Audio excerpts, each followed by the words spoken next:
Soybean में urea चाहिए तो ये वीडियो बिल्कुल मिस मत करना। बिल्कुल आपने सही सुना, जितना चाहे उतना यूरिया आप ले सकते हैं। बात करेंगे कि सोयाबीन में आपको यूरिया कैसे मिल सकता है। पहला टोकन का पूरा खाद उठाना पड़ेगा, चाहे वो डीएपी का हो या एनपीके का हो। ये कंडीशन आप क्लियर करेंगे, उसके बाद ही आप एलिजिबल होंगे यूरिया बुक करने के लिए। अगर आपने पहली बार में पोटाश नहीं लिया था तो आपको इस बार करना क्या है, आपको 36 किलो प्रति एकड़ के हिसाब से पोटाश का बुकिंग करना पड़ेगा। नमस्कार सभी किसान भाइयों को, मैं देवराज स्वागत करता हूं आपके अपने YouTube चैनल देवराज के व्लॉग्स में। और किसान भाइयों, आज हम बात करेंगे सोयाबीन की फसल के लिए यूरिया का चयन हम कैसे कर सकते हैं। पिछली बार जब आपने सोयाबीन के लिए टोकन बुक किया था तो उस समय आपने या तो डीएपी का चयन किया था या फिर आपने एनपीके 20-20-013 या अन्य खाद लिया था। इस बार हम बात करेंगे कि सोयाबीन में आपको यूरिया कैसे मिल सकता है। वैसे तो सोयाबीन के लिए यूरिया की आवश्यकता नहीं होती है, लेकिन फिर भी आप यदि सोयाबीन में यूरिया लेना चाहते हैं तो बिल्कुल आपको यूरिया मिल सकता है। इस वीडियो में हम बात करेंगे आप यूरिया के लिए अलग से टोकन कैसे बुक कर सकते हैं सोयाबीन की फसल के लिए। साथ ही में हम बात करेंगे कैसे आपका टोकन बुक होगा और कैसे आपको खाद प्राप्त हो जाएगा। सोयाबीन में यूरिया चाहिए तो ये वीडियो बिल्कुल मिस मत करना और अपने चैनल को सब्सक्राइब कर लेना। सोयाबीन के सीजन में मैं आपकी लागत घटा सकूं और मुनाफा बढ़ा सकूं।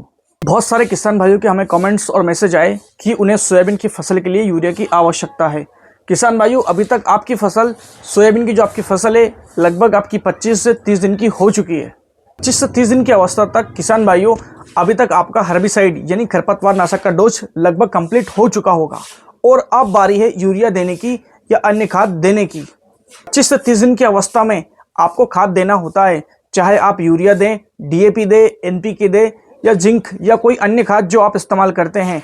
यही अवस्था होती है सोयाबीन में खाद देने की।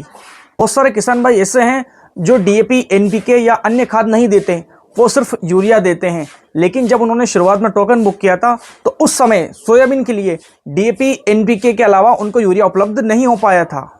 लेकिन अब एक नया नियम आ गया है, उसके तहत आप अपनी सोयाबीन की फसल के लिए जितना चाहे उतना यूरिया ले सकते हैं। बिल्कुल आपने सही सुना, जितना चाहे उतना यूरिया आप ले सकते हैं और इसमें कोई कंडीशन नहीं है कि आपको एनपीके लेना है, डीएपी लेना या एसएसपी। आपकी मर्जी पड़े वो खाद आप ले सकते हैं और बेसिकली आप यूरिया बुक कर सकते हैं। ये अब सारी प्रोसेस समझते हैं कि कौन कौन टोकन बुक कर सकता है, क्या क्राइटेरिया है और क्या कंडीशंस रहेगी टोकन बुक करने की सोयाबीन में यूरिया के लिए।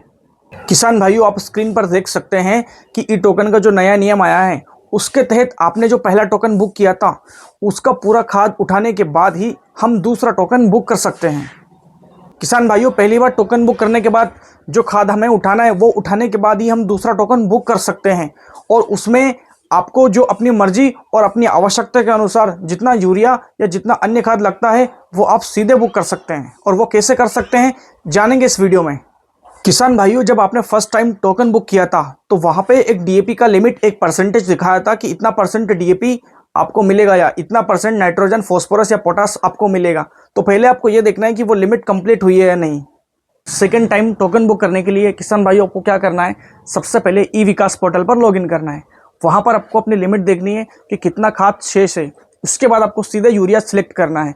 यूरिया सिलेक्ट करेंगे तो जितनी आपकी जमीन है उसके हिसाब से यूरिया आपको वहां दिखेगा। दूसरा टोकन बुक करना यूरिया का, और उसका एकमात्र नियम यही है कि सबसे पहले आपको पहला टोकन का पूरा खाद उठाना पड़ेगा, चाहे वो डीएपी का हो या एनपीके का हो। ये कंडीशन आप क्लियर करेंगे, उसके बाद ही आप एलिजिबल होंगे यूरिया बुक करने के लिए। पहला टोकन जब आपने बुक किया था तो उसमें आपने डीएपी या एनपीके चढ़ाया था, तो गाइडलाइन और नियम के हिसाब से आपने नाइट्रोजन और फास्फोरस का तो कंप्लीट पैकेज ले लिया, यानी आपने जो टोकन बुक किया उसमें नाइट्रोजन और फास्फोरस की मात्रा पूरी हो चुकी है।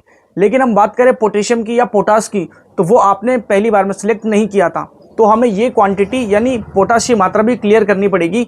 उसके लिए हमें पहले टोकन में पोटाश सिलेक्ट करना पड़ेगा, उसके पश्चात हम यूरिया का चयन कर पाएंगे। अगर आपने पहली बार में पोटाश नहीं लिया था तो आपको इस बार करना क्या है, आपको 36 किलो प्रति एकड़ के हिसाब से पोटाश का बुकिंग करना पड़ेगा।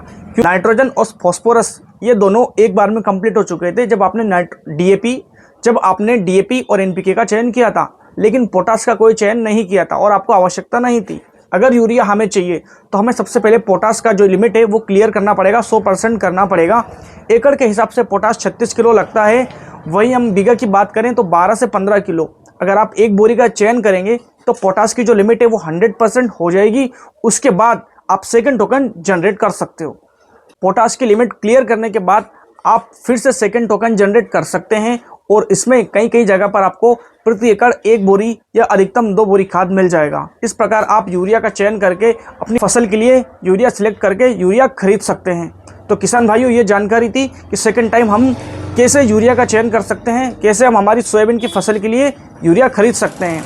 बाकी सरकारी खबर और किसानों से रिलेटेड कोई भी समस्या परेशानी हो, उसके लिए अपने पेज और अपने चैनल देवराज के ब्लॉग्स को सब्सक्राइब कर लें।